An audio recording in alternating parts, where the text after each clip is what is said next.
look ahead to UFC 247 in Houston, Texas on February 8th. Everybody, thanks for coming out today. We appreciate it. Who has the first question? I want to start with Dominic Reyes, please. Dominic, 2.5 years from UFC debut to now fighting the man that many say is the greatest of all time. I've got to ask kind of what's going through your head right now. What's the feeling like at this moment? I'm pumped, man. I so much excitement going through my body. Like, I've worked extremely hard to get here, and it happened quick, and I'm ready to go. You've seen the run of John Jones. I mean, he's fought the best in the world, and nobody's been able to figure him out thus far. What is it, whether a skill that you possess or a trait that you have or a strategy that you have that makes you different than anybody else John has faced? That's simple, man. Like, I'm Dominic Reyes. I was born in Apple Valley, California. My upbringing was completely different than anybody he's ever faced. I'm lifelong athlete playing multiple sports, baseball, football, wrestling, track and field, and I excelled in all of them. And now I'm excelling at MMA and tend to do the same thing. Thanks, Tom. John, I wanted to ask you, I mean, you've been at the top for so long. I mean, when you had... We got a rough crowd today.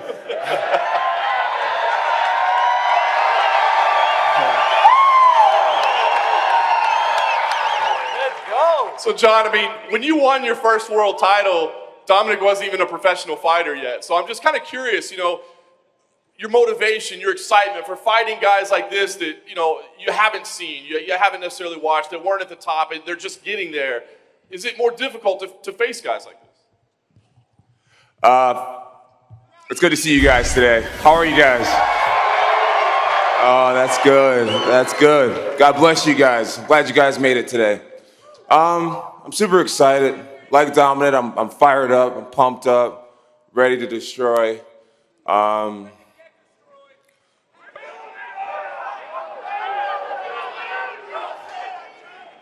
What was your question exactly? What?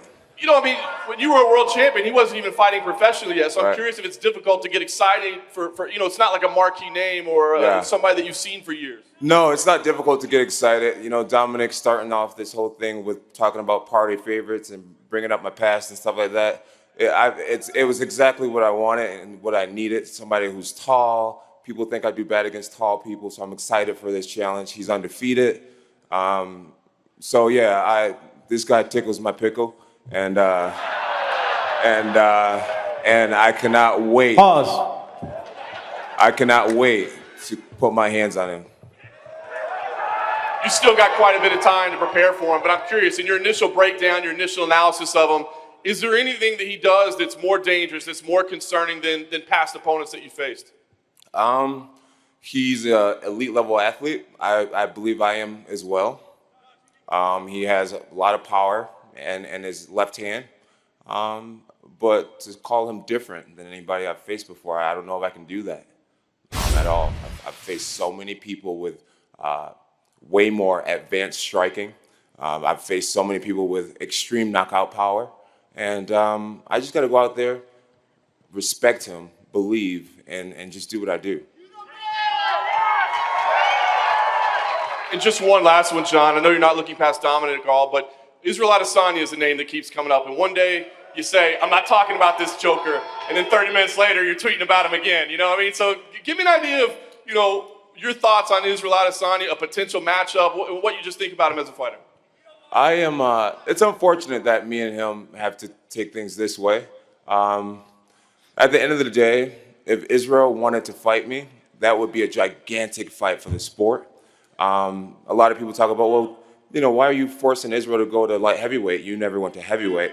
There's a gigantic jump between me and the heavyweights. Me and Izzy, we're only 15, 20 pounds apart. So if Izzy really wanted to fight me, he would do it. Izzy's a pussy, and there's really no way around. There's no way around it. So, and as far as him being in my head with the internet stuff, it's just fun. It's a lot of fun. The fans enjoy it when we chirp back and forth, and I like to keep the people excited. So that's all that's about. He is not in my head. He's not in my head at all, actually. I'm liking the energy that he brings to the sport, and I'm liking being a part of it. And like I said, if he wanted to fight me, he totally would. Thanks, John. Caitlin, I want to ask you, I mean, you felt that you deserved this opportunity and that you were kind of knocking on the doorstep for a long time. Now it's here, you're up on the big stage, you know, 2 all-time greats over there. I mean, what's your emotion finally getting this opportunity? Hi, I'm super excited to be here. You know, I was like, okay, everyone's like, are you excited? It's finally here. And I'm not trying to like sound cocky, but I just knew that this would come and this would be my next step. So getting this fight, it's a long time coming and I wasn't super surprised, but I'm excited that it's here and I'm really thankful for the opportunity. A lot of people certainly think that Valentina is one of the most well-rounded women's fighters in the game right now.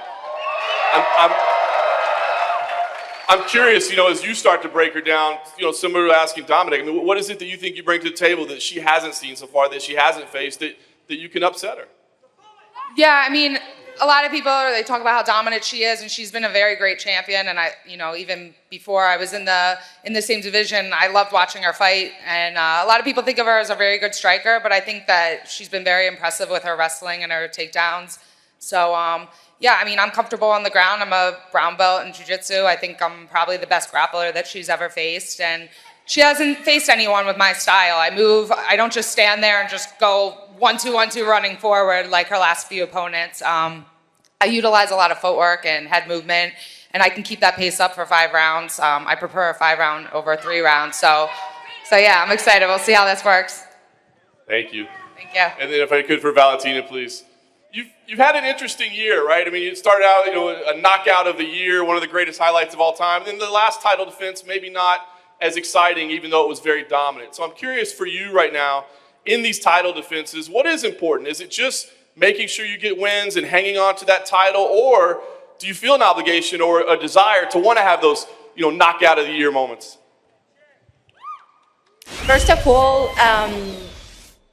no offense to Caitlin, but you know, all my opponents, everyone, they was thinking before facing me that I didn't face no one with their style.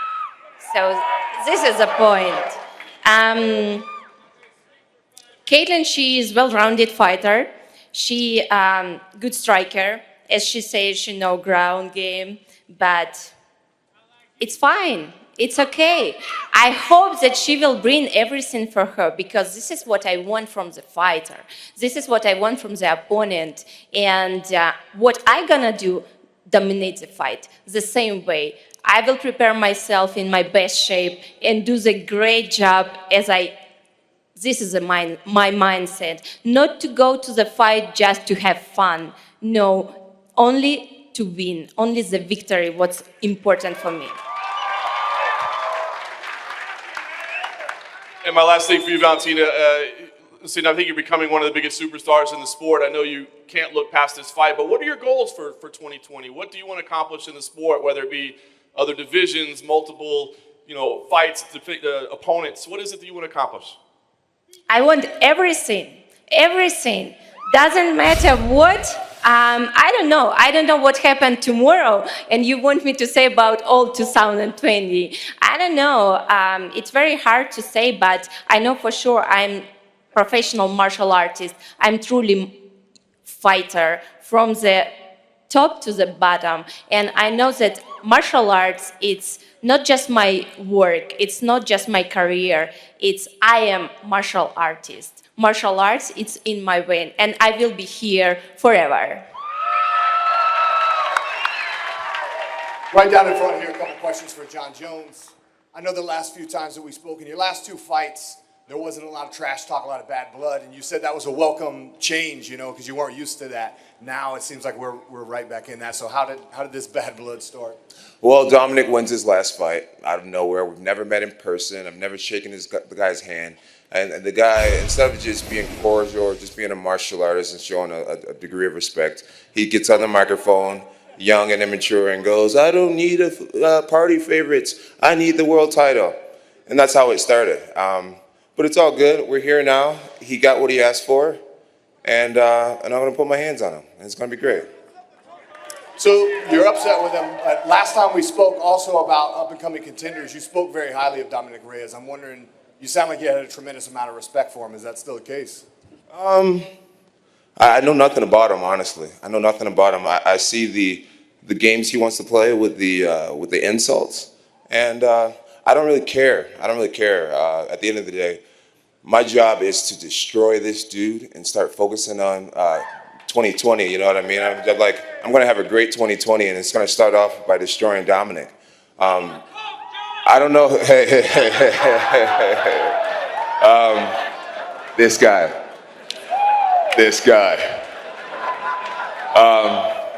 Hell of a drug, huh? Stupid. That's gonna follow me for a long time, huh? But yeah, man, I don't know what I want to do to him, man. I don't know if I want to knock him out, choke him out, but oh, dude, I'm gonna get him. I'm gonna get him. I promise you guys. I got one more for you, John. So this is your first time fighting in the great state of Texas. What took so long? Are you excited?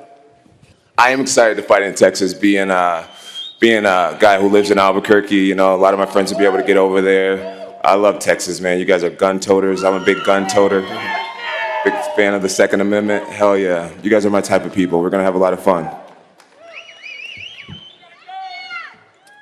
Who's got the next question? Go ahead. John, this question is for you.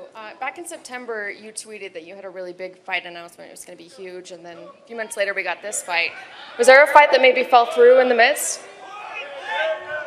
Yeah, back when she asked me about tweeting in September about having a big fight announcement. I was trying to get a Stipe Miocic fight, and I thought that maybe it would happen, but instead we have Stipe DC3. But at the moment, I was so ready to go heavyweight and stick my fangs in some of those big fellas. Yeah. And then a little bit after that, you tweeted that a win over Dominic wouldn't do anything for your career, and you wanted super fights, and it sounds like that's what you're angling for. Is there? Do you still feel that way? That I do feel like Dominic has everything to win in this situation. You know, he's relatively unknown. But that's why that's why I'm training as hard as I can. You know, I was 240 last week. I'm 230 this week. I'm taking him extremely seriously. I watch his fights every single day. Because he's unknown, you know, people would expect someone in my position to take him lightly, and that's where guys in my position would fall. You know, I'm reading a book called Relentless right now, and it talks about being a cleaner. And I'm trying to be a cleaner, dude. I wanna dominate for years and years to come, and so I got to take him very seriously. I read that book like 3 years ago, so it's a good book. It's a good book. It's a great book. I'm glad you did. I'm reading it right now. It might have helped me get here, to be honest. You know, I'm reading it right now in this training camp, leading into beating your ass. Not gonna happen. Not gonna happen, Johnny boy. Not gonna happen. Great response, Dominic. And this one's for Dominic. Dominic, you tweeted that you implied that there was a spy in your camp, and I'm curious if there was, if you can elaborate on that, and what happened after that. I don't know. Is there a spy in my camp, John? You're not that important, Dominic. All right, John. We'll see what happens, though, man. We'll see how important I am when you're on your back, though. We'll see how important I really am. I'm taking you serious, bud. I'm taking you serious. Just know that. I'm taking you serious. But you're a pawn in this game, bro. I've been talking about it for a long time.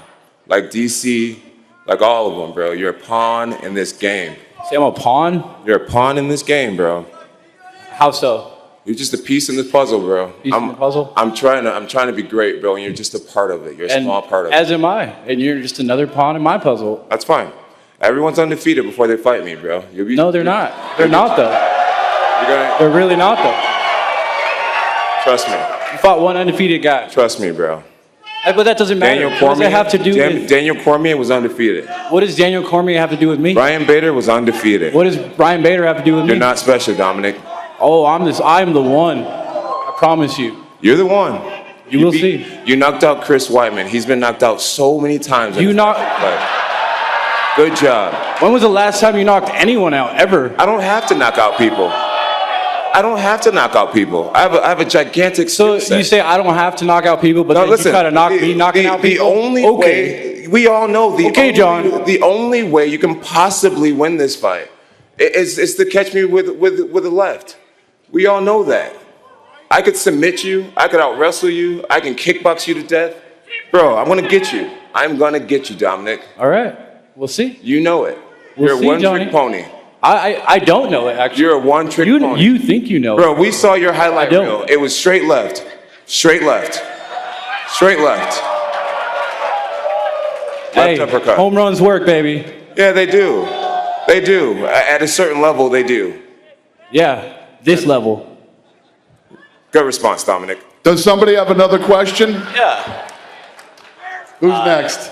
right here in front, Dana. For Dominic, I was wondering, John's last fight was against Thiago Santos. It was a pretty close fight. Was there anything that you could have learned, do you think, from that fight that you could apply when you fight John? You could always learn something from your opponents when they fight. I mean, but at the end of the day, it really doesn't matter. When we fight each other, we're adapting to each other. What he did in his past, what I did in my past, doesn't matter on fight night. And then just for Valentina, quick. The other day, Amanda Nunes was asked who her toughest opponent was, and she said it was you. And I was wondering, do you think at some point down the line you guys will fight again? As I said, and I every time say that this potential fight could happen because, you know, it's so much out. It's not depends of me, it's not depends of her. It's gonna happen sometimes. I don't know where, I don't know when. Right now I'm focused in my weight division, flyweight, because I was waiting this opportunity for so long.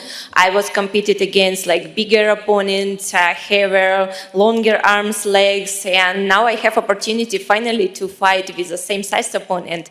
But about the third fight, yeah, I think if it's happened, it's gonna happen in the perfect place, perfect time, and the perfect opportunity. Dana, what do you think? You think we'll see a third fight between Valentina and Amanda Nunes? Yeah, anything's possible. I was talking about it the other day. I mean, if you look, if Weili Zhang can continue to dominate, and then you got Valentina and you got Amanda, there could be a lot of movement there with all three of them, which could be fun later on down the line. Another question for you, Dana. Last night was Quintet, fun grappling tournament that was on Fight Pass. Cub Swanson tore his ACL and his meniscus in that tournament, and I was wondering, is that a danger? Is that a risk for UFC fighters? I was literally sitting right behind him when it happened, and it's horrible. And you know, these grappling things for them are supposed to be fun and go out. But when you have some of the best in the world grappling against each other, these are the type of things that happen. I mean, that wasn't really a submission that he had him in, and his knee popped out. So he's getting a MRI today, and we'll see where he's at. Hopefully, it's something that just needs some physical therapy and not surgery. And yeah, I hate it.